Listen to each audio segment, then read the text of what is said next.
Greetings, humans. Small disclaimer before I start this video. If I sound a little bit sick is because I am, so yeah. Today I really wanted to share with you how I go about character design. There are many different things to think about when you're designing a character to make them memorable and recognizable. All the tips I'm going to give you in this video are not in a specific order, though I did try to put the most important ones first. But the combination of all of them is what makes a great character design, in my opinion. When designing a character, you always want to keep in mind where they live. This is just a great base for any character design because it gives you an idea of the colors they're gonna have, the clothes they're gonna wear, and all of that.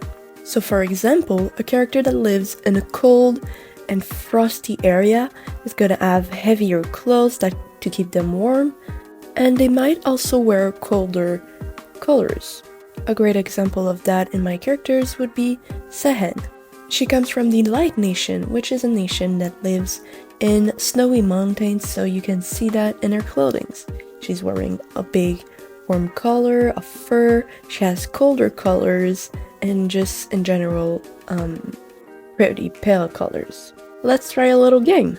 I'm going to show you two characters that I designed, and I want you to guess where they live, or where they come from. This can be anything: desert, city, a small village, a frosty biome, anything. So let's start.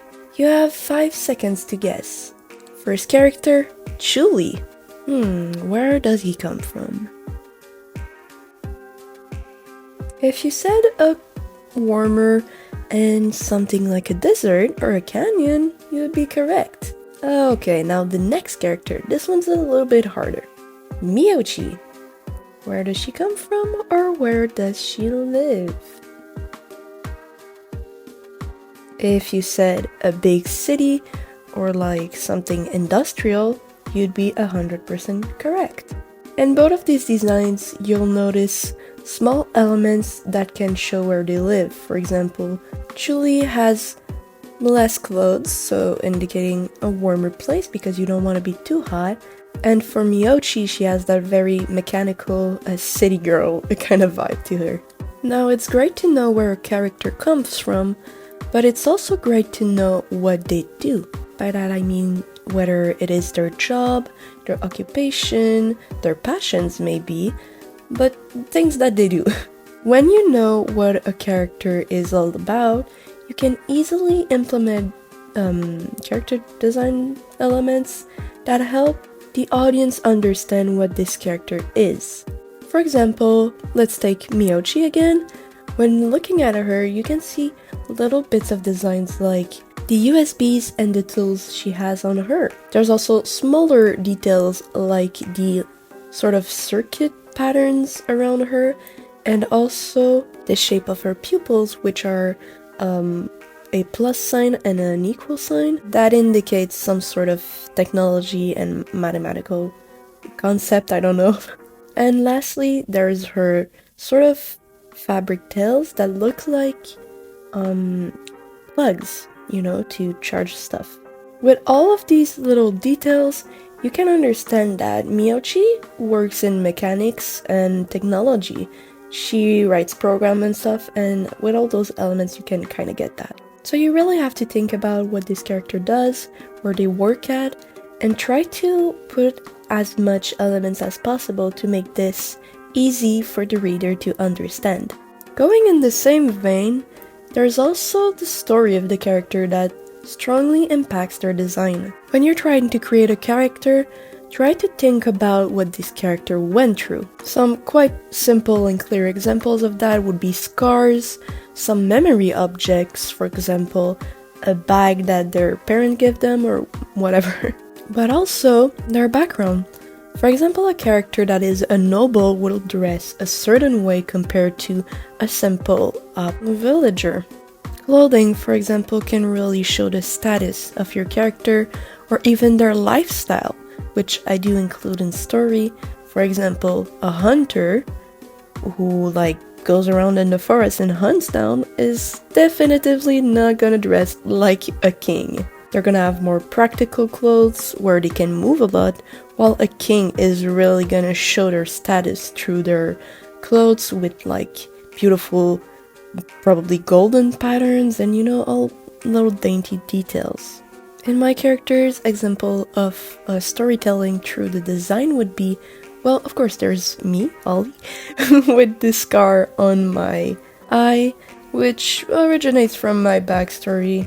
Another character that I recently designed that has a scar would be Reefel. She has, you can definitively tell she's a pirate, but you can see she has this big scar on the side of her body, which shows that she probably got into some kind of fight. And I just thought about it, but there's also Malikar with this little emblem on his shirt, which has a big part in the story. Characters that are in clans, tribes, or whatever councils, if the council or the tribe has an emblem, you can definitively try to implement this into your character design because it really adds a little bit of something. These were more practical tips, but now for the aesthetic of it all, there's colors and patterns that are really important.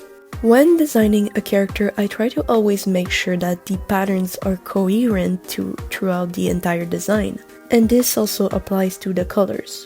I always try to evenly distribute either repetitive patterns or color palette over the character so that the design doesn't feel like it was just thrown around and is a big mess. Let's take a look at Chuli. You can see that there's a lot of repetitive patterns such as the moon symbol. By repeating this moon symbol, you can kind of understand that it's important to this character. And it in fact is, because Chuli is the Moon King. Basically, he's a mythical creature related to the moon.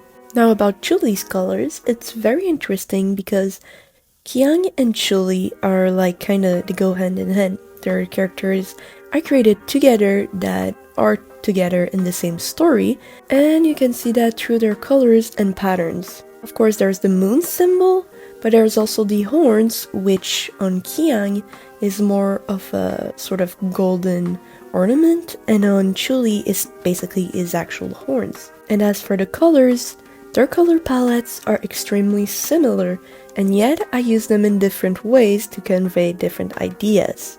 On Chuli, the purple is more prominent because it's usually associated with nobility and royalty. And on Kiang, his main color is red because he's a fighter. So, red fights, blood, yeah! Woohoo! Also, an interesting point I want to bring out is that colors convey emotions. So like, use that to your advantage. For example, a red might say like, this character is fierce, like they're crazy. And stuff like that. A bunch of different associations you can do between emotions and concepts and colors.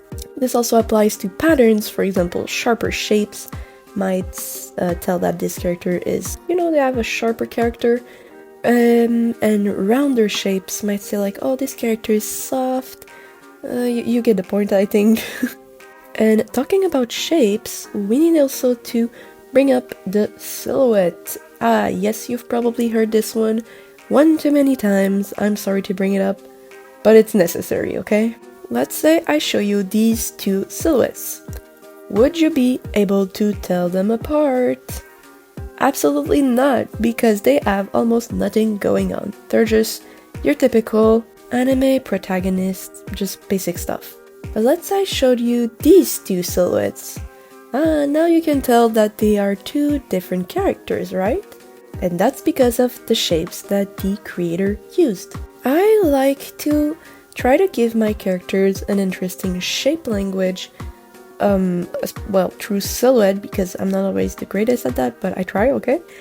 Because, I don't know, I feel like it just adds this interesting touch to them. It makes them way more recognizable. Usually the way I go about it is by adding a stronger shape around the head. That'd be horns, hair, pointy ears, or even a hat. I tend to put more shape language around the face of the character. Here are a couple of silhouettes of characters that I created and designed. You can really see that I'm try my best to put a good shape language into my characters, because colors and patterns are important, but if the shape of the character isn't recognizable, your character design kinda just drowns itself. My favorite examples would be Miyochi for her hair, Rifo for her hat and her hair, Isafen for clothings, and Malikar for his horns and long hair. With all of these tips, you can really create unique and memorable character designs. Really, by trying stuff out, you're gonna figure out a way to make things work. That's basically what I did, and honestly, character designs don't have to be perfect either, so don't stress out with this. Just try to have fun while creating, and don't be afraid to experiment. Anyways, that's all I've got, so goodbye, and may our destinies cross again.